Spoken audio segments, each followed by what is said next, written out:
August 15th, 1971. I mean, it was just meant to be another chill Sunday for Americans. But what they didn't expect is that would be the date that their money would become worthless. And that would lead to the complete overhaul of the financial system. I have directed Secretary Connally to suspend temporarily the convertibility of the dollar into gold or other reserve assets. An overhaul that's on the verge of being finalized today. And the scariest part is that it's led by one single organization. And this organization is above governments, private and central banks, and even controls 95% of the world's GDP.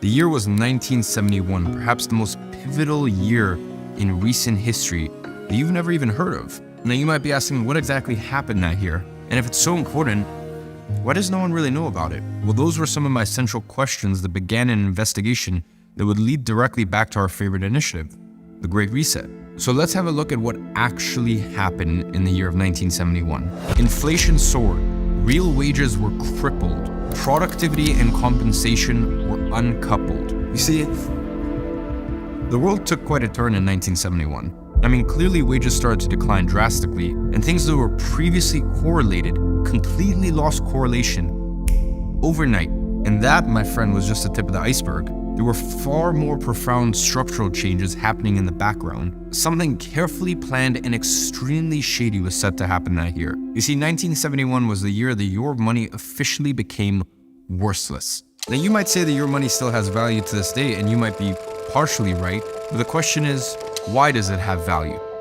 You see, simply put, it's just because you believe it does. And that's the beauty and the curse of fiat currency. It works as long as everyone believes it works. I mean, it sounds almost religious. And all of that began in 1971. You see, prior to 1971, the government had to hold a certain amount of gold for every dollar they printed. You see, the dollar was backed by gold, and you could redeem 1 ounce of gold for $35. And this ensured inflation was steady and made it so that money actually held value because you could always exchange it back for gold. The problem with this, it was extremely hard for the Fed to print more money when they had to put 1 ounce of gold as collateral for every $35 they printed. I mean, it would be much easier if they could just simply, I don't know, print money out of thin air.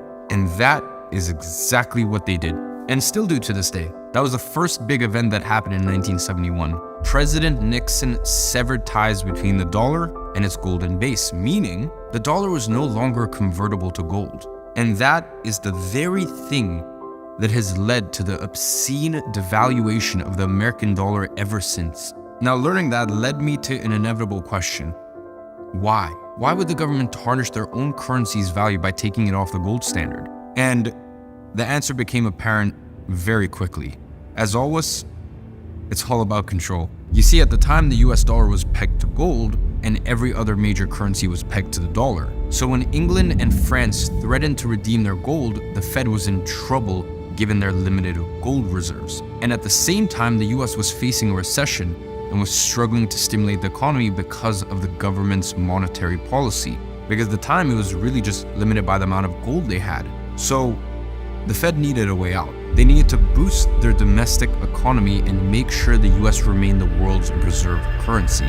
So they decided to go off the gold standard. And that meant that the government could now print unlimited money whenever they pleased to stimulate the economy and still keep their status as a global reserve currency. Now, this eased the international pressure they were under and allowed the government to gain even more control because money essentially became debt that was secured by nothing except for your trust in the government. And that trust was something that they could abuse for their own gain. Now, if we think back to episode 1, we know what happens when the government racks up debt, or rather, who gets rich off of government debt. So with an unbacked currency, there was no limit on how much money the government could print, no limit on how much debt that they could take on. And the effect? Well, you see, the puppet masters now effectively had unlimited money because of the push of a button, they could just simply make more. And so they did. They expanded the money supply and continued devaluing the dollar, crippling its purchasing power.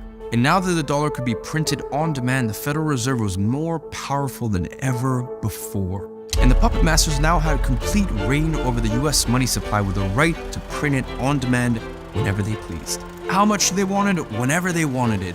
And that was the final move the puppet masters needed to push their Great Reset initiative. Why? Because now they had the ultimate mass control tool in their arsenal: inflation. Now you might be asking yourself, how does this all tie back to the World Economic Forum? What does this have to do with all of that? Well, funnily enough, another very important event happened to our timeline in 1971, the creation of the World Economic Forum. World Economic Forum and Kissinger. So, who's really behind the World Economic Forum? Who are the masters of the future who Klaus Schwab refers to in this video? What does it need to master the future?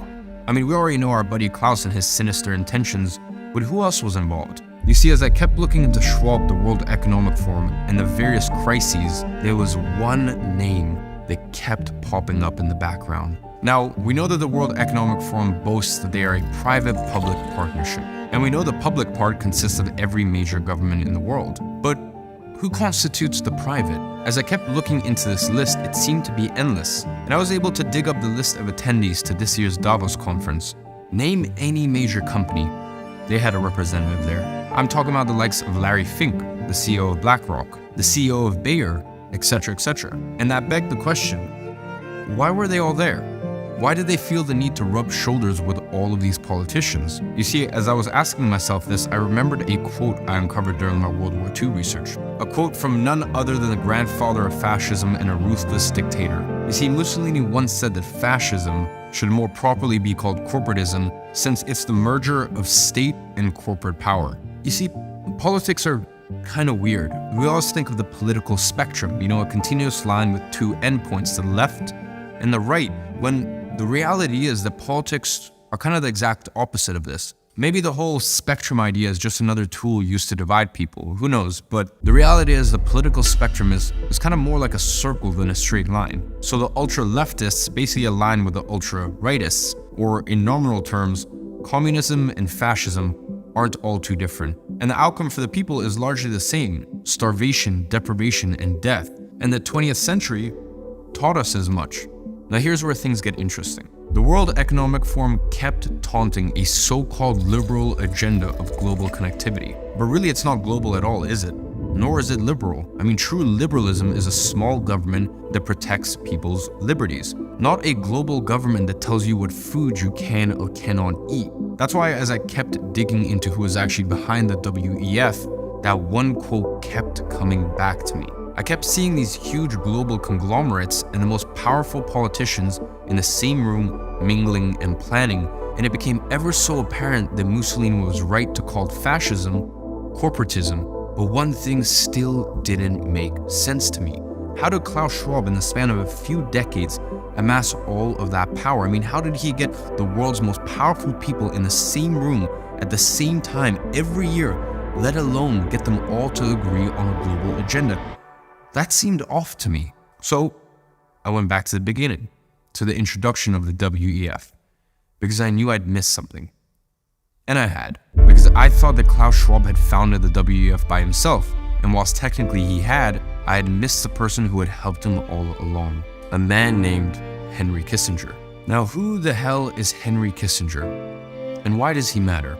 Well, for starters, he is listed as an influence on Klaus Schwab in his Wikipedia page, which I thought was quite odd. But who really is Henry Kissinger? Now, according to this official biography, he's a German-born American politician, army surgeon, diplomat, and consultant. He served as the Secretary of State and National Security Advisor under President Nixon and Ford. He also earned a BA in political science from Harvard, where he would go on to meet Klaus Schwab in 1966 and would eventually become Schwab's mentor.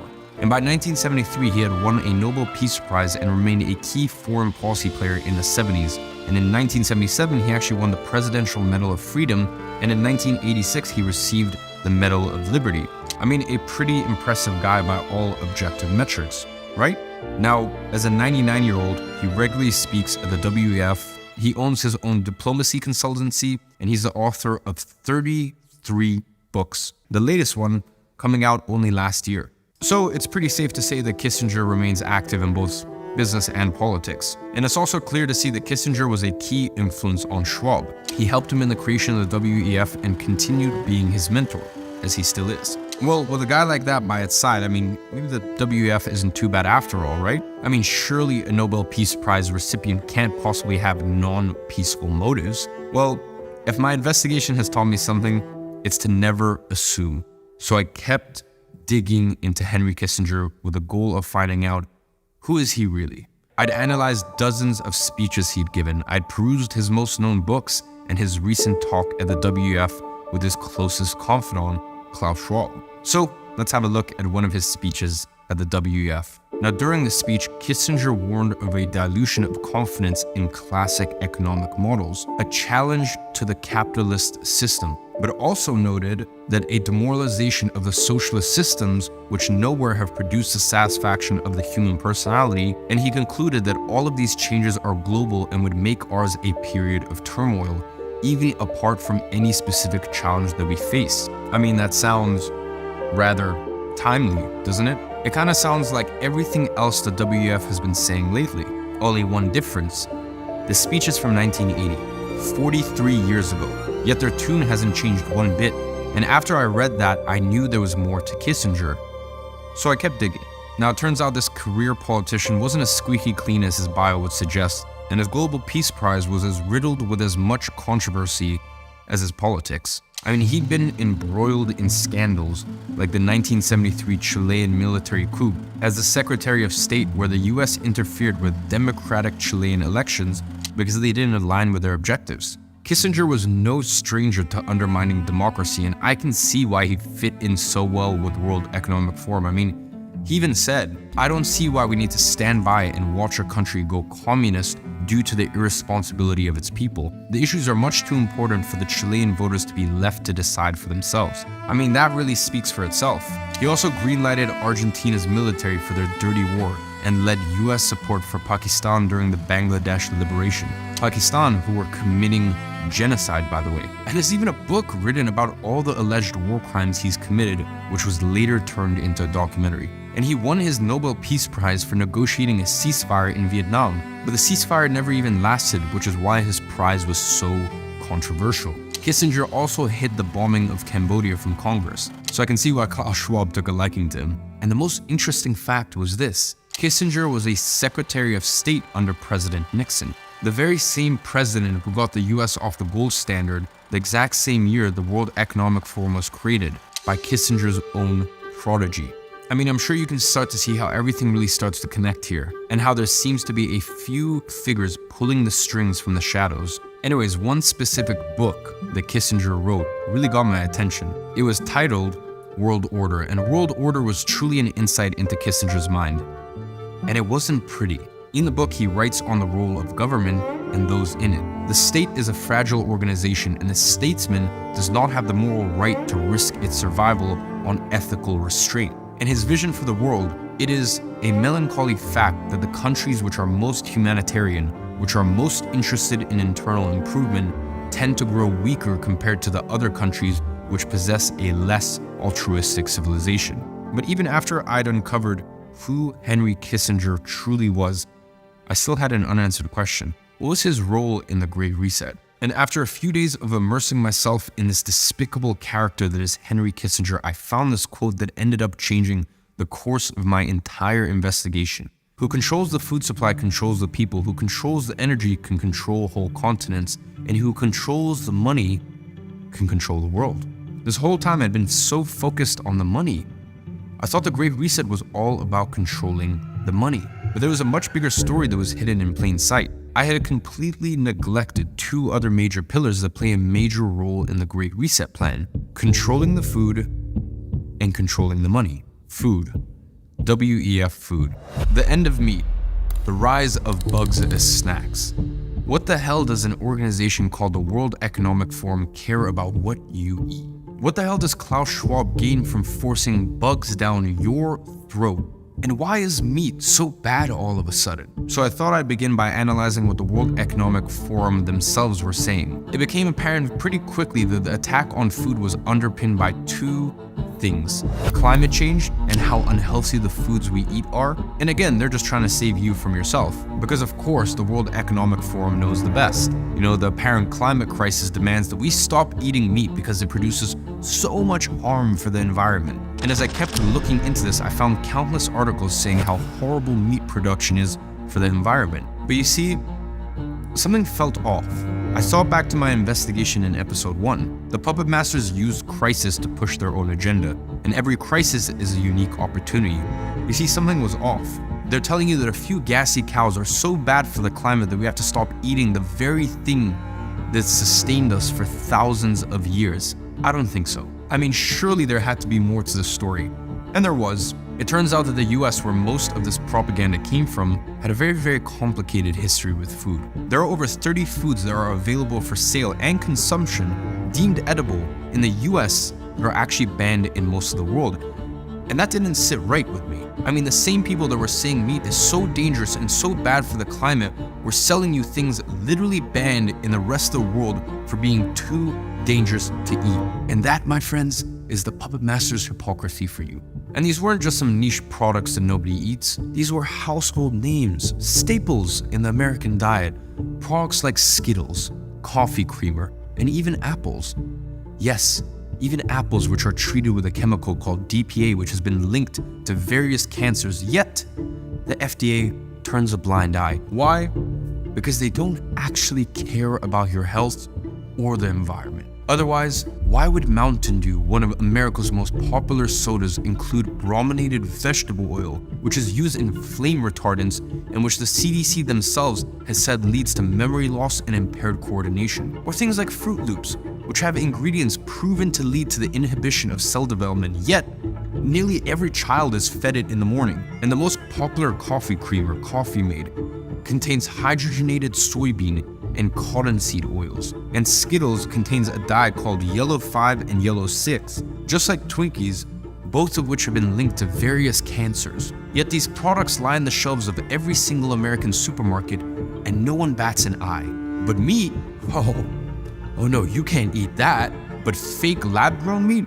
Oh, that's no problem, says the FDA. Upside Foods lab-grown meat is biologically identical to standard meat, but it doesn't require killing animals. Its cultivation process begins with cells extracted from real chickens, which the company grows in tanks with a nutrient mixture that includes fats, sugars, amino acids, and vitamins. The cells mature and multiply according to NPR's Allison Aubrey. The process is similar to brewing beer, but instead of growing yeast or microbes, we grow animal cells, says Uma Valetti, who's Upside Foods founder and CEO, and she told that to CNN earlier this year. But to me, one question still remained. Why is the World Economic Forum incentivized to promote all of these foods? And the answer was a lot simpler than I thought it would be. Every major food producer in the world is partnered to the WEF. But what about fake meat? I mean, they're telling you to stop eating real meat because it's so bad for you in the environment, so surely the alternative is so much better, right? Not quite. Surprise, surprise. The alternative the puppet masters are pushing towards you is just as healthy as the other foods we've mentioned. So let's actually take a look what's in factory-made vegan meat. And let's take a look at how the puppet masters would rather you position yourself than the environment. Now here are some of the things you may not know that are in fake meat. The first one, TBHQ, which has been linked to cancer. Second, magnesium carbonate, which is used in fireproofing. The third is Red 3. Now, Red 3 is actually an artificial food coloring, and the FDA banned the use of Red 3 in products such as cosmetics in the 1990s after high doses of the substance were linked to cancer, but it can still be used in foods like, fake meat. Then number 4, we have propylene glycol, and it's used as a liquid in e-cigarettes and is the primary ingredient in antifreeze. And 5th, we have ferric orthophosphate, which is used as a pesticide to kill slugs and snails. And what's worse is that there are lab tests showing that 6 fake meat products, when cooked, tested positive for a carcinogen, acrylamide. So one thing is very clear, the puppet masters don't care about you. But was there actually some truth to the whole climate change argument? Now that question led me down a whole other rabbit hole. I saw all these articles saying how horrible meat was, how much pollution it's caused, etc. but how much CO2 and other GHG did it actually emit? Now, to find the answer, I decided to go straight to the source. Their source, the Environmental Protection Agency. Now, it turns out the UN had been lying all along, and all the alarmists were just that, alarmists. Now, according to the EPA, transportation accounts for 20% of greenhouse gas emissions, and the entirety of the agriculture section, only 11%. And of those 11%, most of them didn't even come from the animals themselves. Only a third of agriculture emissions are actually a product of agriculture. Everything else is just associated to processes like transportation and energy. And what's more, cows don't even produce more methane than grass. Yes, you heard me correct. Grass. So clearly they're sounding the alarm for some other reason. But what could be those reasons? I mean, why? And how are they actually taking control of the food supply? As I began investigating, I came across something unusual. Monsanto. Now what I'm going to show you is a letter from a retired grass farmer in Arkansas. And this is a letter to the US Department of Justice. Now in the letter, Untold wrote about his concern regarding a company called Monsanto.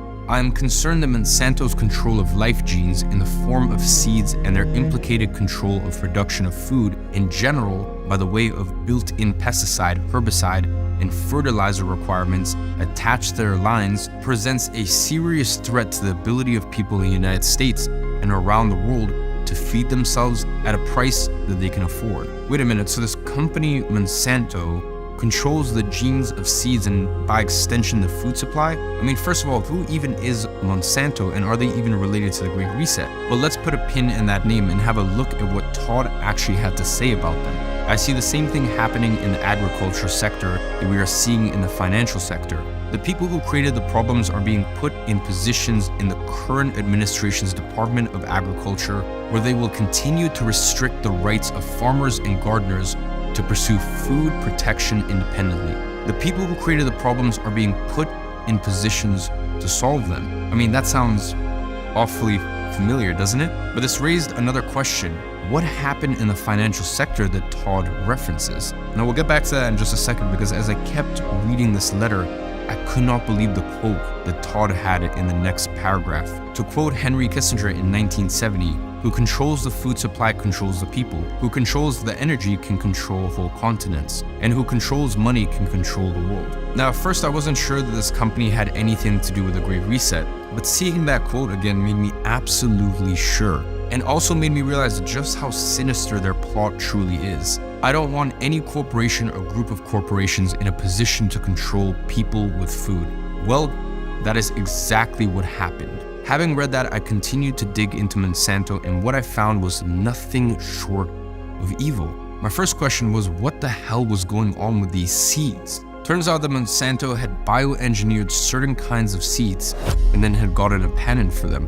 And this patent had actually allowed Monsanto to impose contracts on the farmers who bought the seeds, which forbid farmers from saving the seeds. Now, these contracts required farmers to buy new seeds every single year if they wished to continue farming with them. Now, not only does this change the way that farming has been done forever, but do you really think that the price of these seeds stayed the same?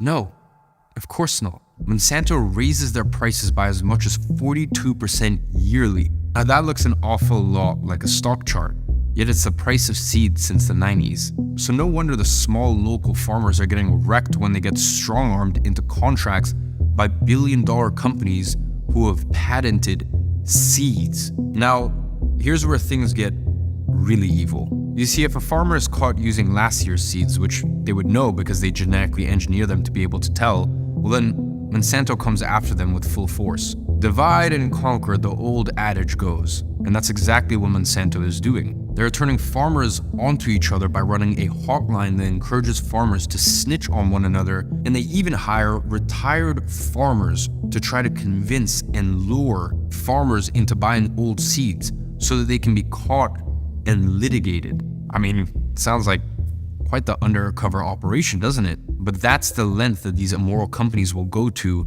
in order to gain control. And ladies and gentlemen, that's what it always boils down to. Controlling the food to control the people. Control, control, control. And one judge even called these policies Monsanto's scorched earth policies, referencing to the military strategy of total destruction of enemy resources. Now, here's where it gets even uglier. Monsanto will go to the ends of earth to litigate against these local farmers in order to maximize their profits. You see, every single year, Monsanto devotes $10 million of its budget to simply investigate farmers who they suspect are infringing on their contracts, and this practice makes them millions of dollars. I mean, Monsanto takes action against thousands of farmers, settling most out of court.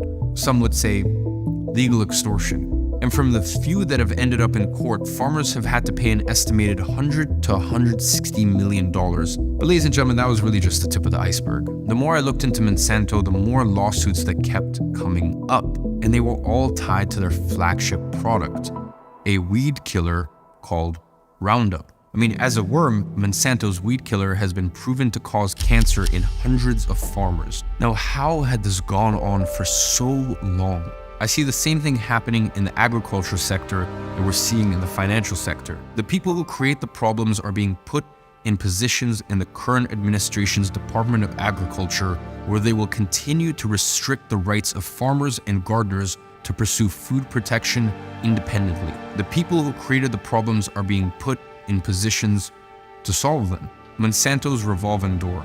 But what does that actually mean? Exactly what it says on its face. Monsanto managed to implement their own employees on the very oversight boards meant to protect the farmers and the people. A Monsanto salesman spent years on the Arkansas Board of Agriculture, and a Monsanto VP for public policy, Michael Taylor, even became a senior advisor to the FDA commissioner. And Linda Fisher, another Monsanto VP, became the EPA deputy administrator, and Michael Friedman, an FDA deputy commissioner, well, he went on to join Monsanto's clinical affairs division as a VP. And ironically, he now actually leads a cancer center. I guess his conscience caught up with him. So, where's Monsanto now? I mean, surely the weed killer is off the market and Monsanto is gone. Not quite. You see, in 2018, Monsanto was acquired for $63 billion by the German pharma and crop science company Bayer, who of course are a staple attendee of Davos. So what happened to all of their lawsuits? Luckily, they followed suit. You see, Bayer inherited all of them in a landmark settlement agreement. Bayer actually agreed to pay more than $10 billion to settle thousands of cases. And ironically, right after their acquisition, a jury in California awarded $289 million to a school groundsman whose cancer Monsanto caused. And the jury held that Monsanto had failed to warn consumers of the risk. 2 months later, another jury awarded $2 billion to a couple for the exact same reason. But the landmark settlement of $10 billion specifically allowed Monsanto to continue selling the product without ever having to add warning labels about its safety. Now, the most recent records indicate that the product grossed Bayer $5 billion in just 1 year. So whilst $10 billion sounds good, sure, it pales in comparison to how much money Bayer continues to make off a cancerous product. And that's the puppet masters truly at work. To this day, Bayer still has 30,000 suits pending as a result of their poisonous herbicide. This stuff works. So we know how corrupt and evil the agriculture industry has become at the hands of a few companies, but where does that leave the WEF and our fake meat manufacturers? Well, can you guess what organization Bayer is a part of? That's right, the World Economic Forum. But if this was happening with Monsanto, surely there would be other examples, and there were. I began to notice a dire trend. Previously, I had asked, how do the puppet masters control the food? And the answer, through companies like Monsanto and Bayer. You see, for the last 60 years, farmers have been shut out of the market, and this is actually called the farmer squeeze. And it's how the puppet masters have been able to have an iron grip on the food supply. So listen, that was quite a lot. So let's quickly recap here. What's actually happening? I mean, the WEF is telling you that you can't eat meat. Meanwhile, they continue to feed you poison and they continue to consolidate their grip on the market, obliterating competition with their large corporate partners. But that still leaves the question, why? I mean, are the puppet masters just trying to make us unhealthy? I mean, maybe that's part of it for sure, but there must be more. And with all these new food and meat alternatives, there are billions of dollars at stake. And that reminded me of something else that Todd had written in that letter about Monsanto, just like the financial sector. Meaning, just like what happens with everything we covered in episode 1, big organizations sneakily funding initiatives through under-the-table agreements and getting rich off it on the back end. So I started to look at who was funding all of this and who was actually getting rich off of it. You see, when Biden took office, the US rejoined the Paris Accord, which was an agreement between UN countries to fight climate change. And a key clause of that was facilitating climate-friendly investments. But what really shocked me was the scale of it. The Paris Agreement commits to more than $2.3 trillion in investment every year. And just so you understand, that's 6 times Apple's yearly revenue, which is the biggest private company on Earth. Now I began to understand why the push towards these climate-friendly meat alternatives were being pushed so heavily. So I continued my investigation to find out who was really getting rich off of this. And what I found shocked me. Now, I had already seen that the food industry was consolidated by a few key players that pretty much controlled the entire industry. And 2 of these were Cargill and Tyson Foods. And surprise, surprise, both of them are heavily involved in the meat alternative industry, with Tyson launching a global sustainable protein coalition. And who do you think is the biggest shareholder in Tyson? Surprise, surprise, BlackRock. Now, JBS, another major meat producer, even partnered with the WEF to tackle climate change. And as I kept digging, a harsh reality dawned on me. This was never about climate or health to begin with. The very same companies that still make billions selling meat have simply diversified into fake meat, and by now most of the fake meat industry is controlled by big meat companies. This was about increasing profits and reaping the benefits of trillions of dollars in investment in the name of climate change. And Bill Gates, an investor in many fake meat companies like Beyond Meats and Impossible Foods, even went on the record to say that you can sort of change the behavior of people or use regulation to totally shift the demand. So if they don't nudge you with marketing, they'll just force you to comply and eat fake meat. And as I was looking into the ownership of these fake meat companies, one more name kept popping up. Another triumphant partner of the WEF, BlackRock. So that begs the question, what's BlackRock's role in the Great Reset? But before we get into that, let's discuss who is BlackRock. Well, BlackRock is the largest asset manager in the world, managing over $8 trillion in assets. And that would make BlackRock the 3rd largest economy in the world, only behind the US and China. You see, BlackRock's economy will be twice that of Germany. But what does that actually mean? It means that BlackRock is invested in and often has some of the highest ownership in basically every major company. And the effect of that is that BlackRock holds tremendous say in the decisions that these companies make, and in turn, how the world is even shaped. I mean, BlackRock states that these shares are ultimately owned by the company's clients and not by BlackRock itself, but acknowledges it can exercise shareholder votes on behalf of these clients, in many cases without the client's input. So that's why BlackRock is able to effectuate change that governments couldn't even begin to dream of. And some people even call Larry Fink, BlackRock's CEO, the most powerful man in the world. So when the WEF are talking about public-private partnerships, what they really mean is controlling the public and private sectors through their partners. But how does the WEF ensure such close partnerships on both sides of the spectrum? Well, here's where everything gets really nefarious. And that's due to a little something called the revolving door theory. Now, the revolving door theory is what allows corporations to monopolize in the way that they do. It's what allowed Monsanto's cancerous weed killer to stay on the market. And it's what allows patented GMO seeds to ravage local farmers. And it's even what allows certain experimental jib-jabs to be tested on the people. I mean, in essence, the revolving door theory is what underpins all interplay between corporation and the state. I mean, it's really just a fascist's wet dream, and it's the World Economic Forum's wet dream too. The theory states, a revolving door is a situation in which personnel move between roles as legislators and regulators on one hand, and members of industries affected by legislation and regulation on the other, analogous to the movement of people in a physical revolving door. Now, the revolving door theory is the puppet master's favorite tool, and there's few corporations who have taken more advantage of it than BlackRock. Introducing Brian Deese, the protector of the new liberal world order. Now, Deese was actually the director of the National Economic Council under Biden, the senior advisor under Obama, and of course, global head of sustainable investing at BlackRock. Now, President Biden actually described Brian as having a unique ability to translate complex policy challenges into concrete actions. He has helped steer my economic vision into reality and managed the transition of our historic economic recovery to steady and stable growth. You see, Deese played a critical role in the passage of key legislation, including the C-19 relief bill and the CHIPS and Science Act and healthcare and climate package. Now, I wonder who benefited the most from C-19. Oh, that's right, BlackRock, who grew to an unprecedented $10 trillion in assets under management during C-19. And in his departure speech from the White House, Deese said, "As I look back and I look forward, the thing that I feel the most comforted by is the strength and the equitable nature of this economic recovery in ways that have defied lots of projections and lots of odds."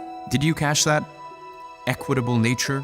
We'll come back to that, but it gives a very key insight into the Great Reset. Now let's look at a few other examples of the ever-revolving door between BlackRock and the highest levels of government. Wally Adeyemo. He was the Deputy Secretary of the Treasury, which was the money printing machine, as well as Deputy National Security Advisor. He was also Chief of Staff at BlackRock and was heavily involved in sanctions. Even the United States President is in bed with BlackRock. Shortly before he announced his campaign, Biden met with BlackRock CEO Larry Fink, who jubilantly told Biden he's there to help. Oh, and remember our friend Deese from BlackRock, the protector of the liberal international world order? Well, here's Biden touting the exact same message while speaking at the World Economic Forum. Our careful, and I mean careful, attention to building and sustaining the liberal international world order. You see, ladies and gentlemen, there's plenty more examples of how BlackRock has penetrated the government to their advantage, and it's not just in the US. Philip Hildebrand was head of the Swiss Central Bank and vice chairman of BlackRock. Coincidentally, he's also a prodigy of the WEF, rising through the ranks in their Young Global Leaders program. And Stanley Fischer was the deputy MD of the IMF, chief economist of the World Bank, and the 8th governor of the Bank of Israel for nearly a decade. Now, all this is awfully convenient for BlackRock, but things got really sinister when I discovered the connection between BlackRock and the Fed. It turns out that after his tenure at the Central Bank of Israel, Stanley Fischer was the vice chair of the Fed. So let's take it back to August of 2019, specifically August 24th to 26th in France. Months before any pandemic had ever began, the G7 central bankers and finance ministers all met up with a very specific agenda in mind. They called it Going Direct. It was a plan for how to deal with the next downturn and how they delineated emergency measures for unprecedented challenges. Awfully foreboding, don't you think? We believe an unprecedented response is needed when monetary policy is exhausted and fiscal space is limited. That response could involve going direct, finding ways to get central bank money directly in the hands of public and private sector spenders. We believe policymakers should lay the groundwork for a credible plan to navigate the next economic shock that includes the coordination between monetary and fiscal measures, writes Elga Barch of BlackRock. And just a few months later, that is exactly what happened. Now, who do you think was put in charge to author the Fed's bailout plan following the G7 summit? That's right, BlackRock. Just a month after the central bankers met, the US Fed began their emergency repo loan bailout program months before the pandemic took force. The Fed makes hundreds of billions of dollars a week in loans to the trading floors on Wall Street. In fact, over a size-week period at the tail end of 2019, the Fed loaned $6 trillion to Wall Street. Mind you, this is before the pandemic had even begun. Now, remember in episode 1 when I mentioned that sometimes organizations with enough power would manufacture entire crises just to push an agenda and profit on the back end? Well, funnily enough, BlackRock itself confirmed that hypothesis. They recently released a report saying that central banks were indeed purposefully causing crashes in the market. It's always a fun exercise to think that surely BlackRock must have the most advanced tech to predict events and how they'll affect their vast portfolio of assets. Now, at what point do you decide it's more profitable to engineer certain events rather than simply predicting them? I'll leave that thought to you. Anyways, in their plan for the Fed, BlackRock called for blurring the line between fiscal and monetary policy. And by total coincidence, BlackRock was also hired by the Bank of Canada, where their alumni Mark Carney had served as governor prior. Crazy coincidence, no?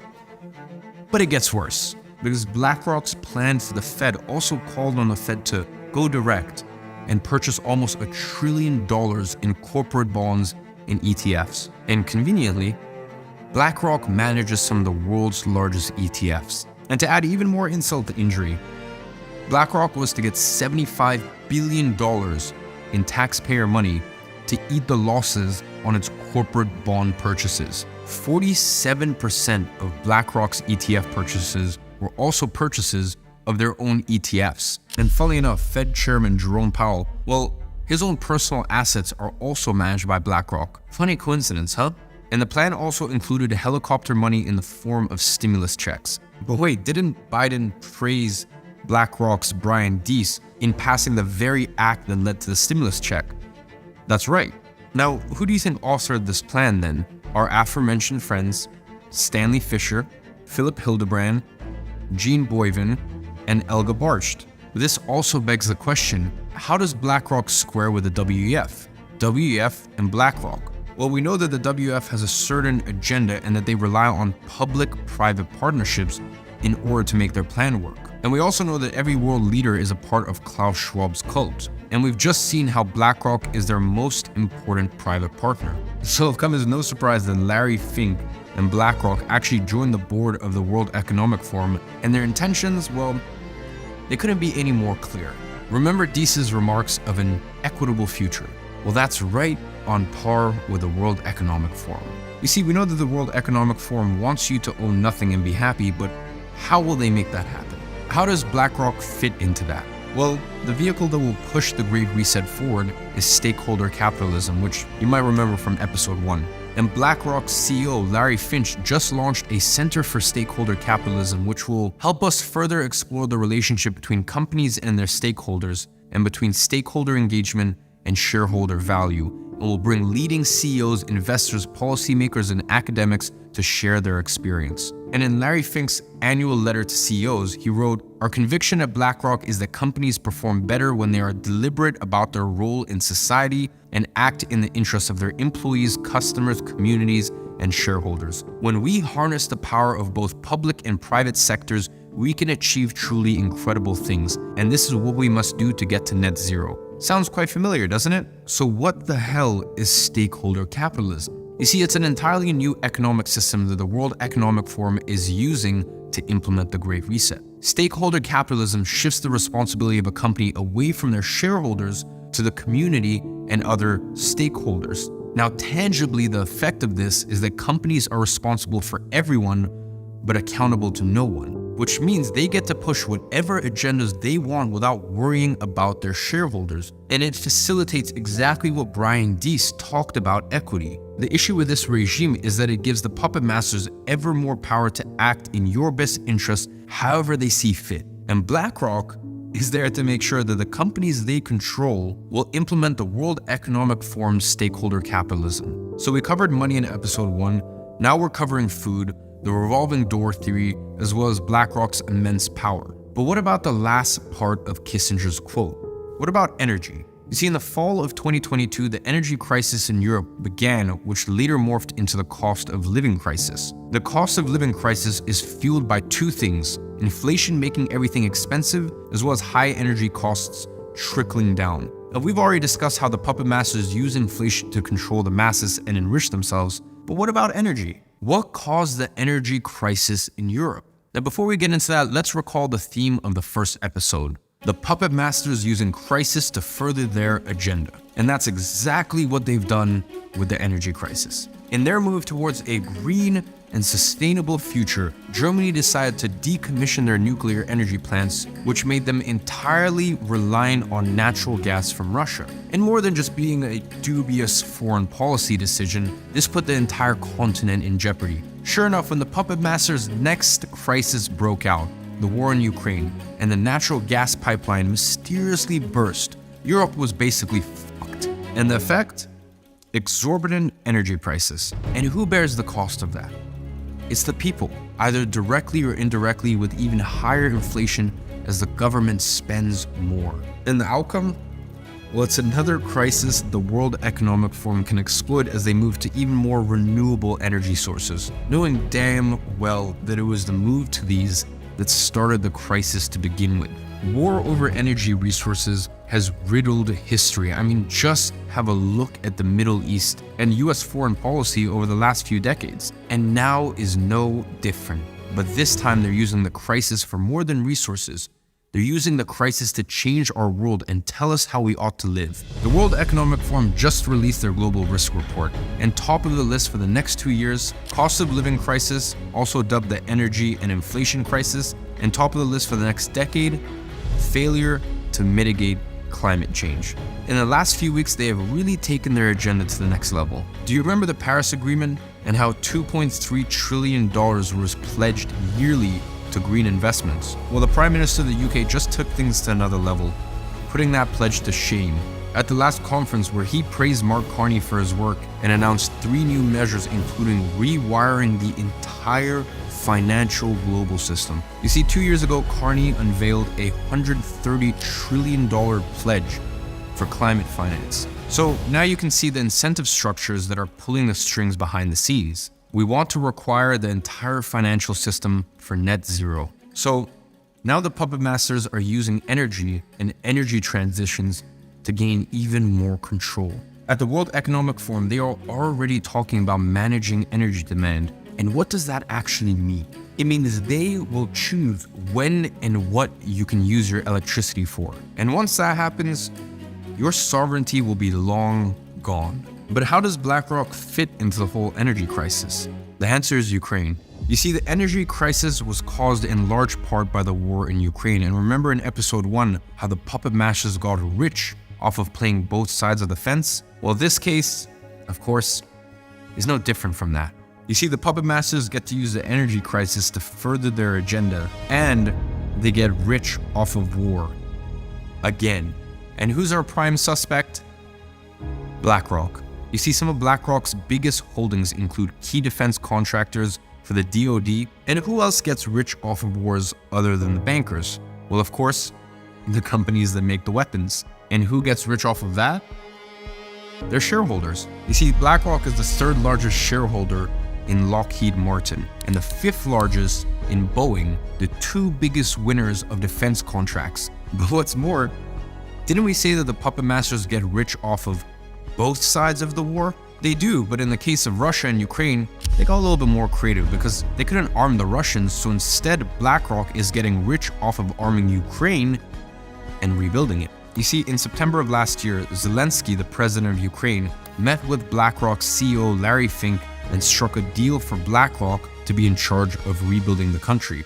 A deal worth hundreds of billions. But surely BlackRock can spend their money as they please, right? Same with Ukraine. Well, that would be true if they were spending their own money, but Ukraine, well, it doesn't have any money. So they will spend US tax dollars and give them right back to BlackRock, just like a perfectly revolving door. And Henry Kissinger even said that the conflict in Ukraine can permanently restructure the global order. And we've seen it time and time again. They use crisis to further their agenda.